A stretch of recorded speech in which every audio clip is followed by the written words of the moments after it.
Sorry, I got cut off last time because my screen recorder is not, won't take over 10 minutes of recording. So let's go back and look at the difference between the teacher side and the student side. Now I've got my screen split. So on this side, you see the teacher side with the code that I need to give my students. And on the right side, you see my screen as a student where I'm going to enter that code. So when you give the students the code, SYIOW, they enter it in their join a lesson box, and when they click on it, it will take them to the lesson. Now over here as a student, because I'm a registered user, my name's already there, but your students will probably have to type their names in so that you can keep track of who is answering how. So we're going to join the session. So now my screen looks like my teacher's. This again is the teacher side, and you'll see that there's a few differences. There's this top bar that has the code the whole time. So if you have a student that comes in late, you can give them the code and they can pick right up where you are. I can add an activity. So if there's something during the lesson that I think I need to add another question, or I need to stick in a slide or give them a web page, something that happens kind of on the fly. I'm monitoring and adjusting my lesson, and I need to throw something else in there to give them clarity, or maybe to give them another opportunity to practice. That's where I can do that. So that's a really neat feature. I'm not 100% locked in to what I've already created. I can add if I need to. I can also see that it's green, so all my registered students are online right now.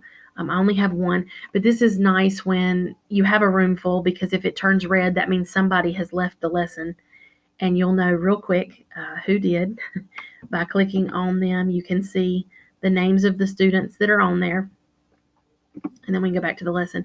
But I can also hide names. If I'm going to show graphs and charts, I might want to hide the names or show the names just so that students don't see who's answering what. But you do have that option. And right here, you can actually navigate between the slides without going, if I want to skip slide number 3, I can do that. So there's a tray there for that. On the student side, they don't see any of that stuff. They do have a note option. With older students, this is really neat. They can save it automatically to their Google Drive, so they can take notes, their own notes off the Nearpod. They still can't get ahead of you, but they can take their own notes that they can save later, to study for a test or to turn in, or whatever you want to do. But I like the option of being able to save it to Google Drive. So as a student, you can see I'm trying to click. Nothing will change. It won't advance. I can't get off this screen. But my teacher side has the little arrows, and that's where I can change. And as soon as the teacher changes the slide, it changes for the student. Something happened with that slide, but we're going to keep going. Here are the learning objectives we can talk about. Again, this is where I would have needed to take out the symmetry like I talked about in the first video. We can look at the lesson and talk about what we're going to do today. And here's an example of how the screen looks different. When the student sees it, they have the question, they have the picture that they're going to look at, and they have the answer choices for the poll. Over on the teacher side, I can see a list of every student, and I can see the answer choices. And as they answer, so if the student said rectangle, I can very easily see that 100% of my students, because I only have one, has selected the rectangle. If that's right, if the whole class gets the answer right, I can see very quickly that we can move on.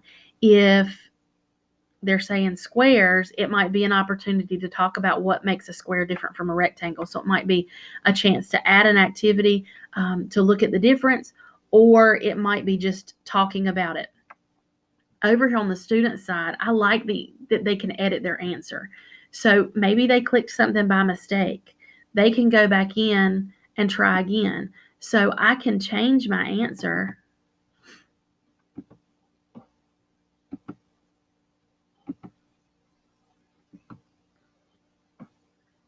And now there's, maybe I got it right this time.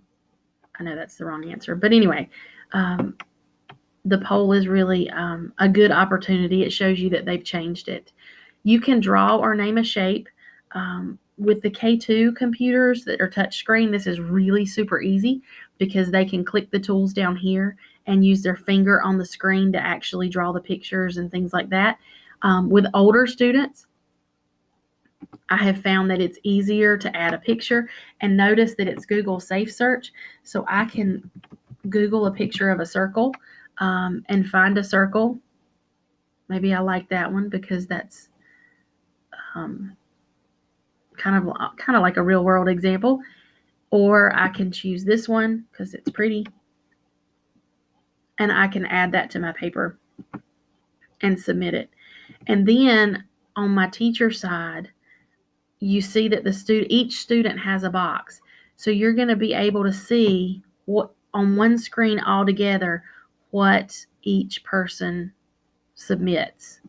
And like I said, you can hide the names so that if you show everybody this, you want to project your screen maybe on your panel, you can hide the names so that it's not, you're not sharing everybody's individual answer, but you can look at what the class does as a whole.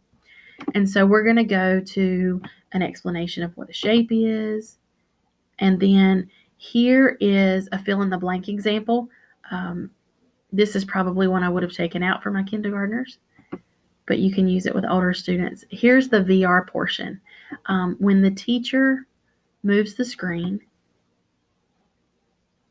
I'm sorry, there's a video. This is one of my favorite features of the entire Nearpod live lesson. I can decide if I want to show the video on my screen, like projected on a panel or a television, or if I want my students to have the ability for their devices to play the video. If everybody has headphones, if you're doing it in a center, that's not a big deal for all devices. But if you're going to do it right now, everybody's watching it live together. There's no sense in streaming it 23 or 30 times. We can use this device only. And so the teacher device is the one that shows the video. And I can also apply it for the rest of the Nearpod as well, so that it doesn't change later. It's always in my control to show it to the whole class at the same time. So again, another poll. I get everybody's answer and I get the graph. The graph is fun to share. Do you think finding shapes in real life is easy? Let's say yes and submit that answer.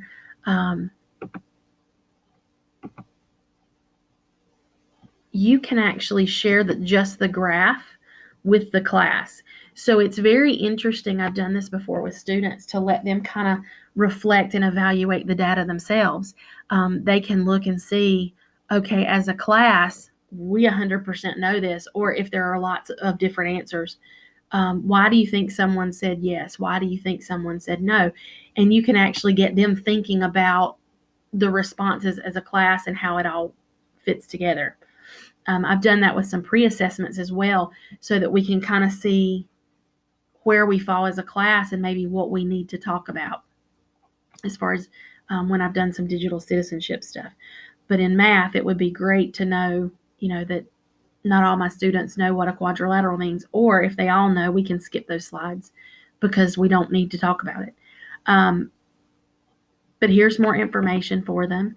And now we're going to explore Italy. When we go to the slide for the town, you can see it starts to move itself. So they really do get that 360 view.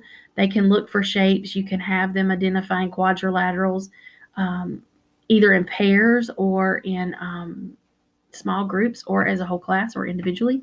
There's a lot of options. But we're looking at different shapes.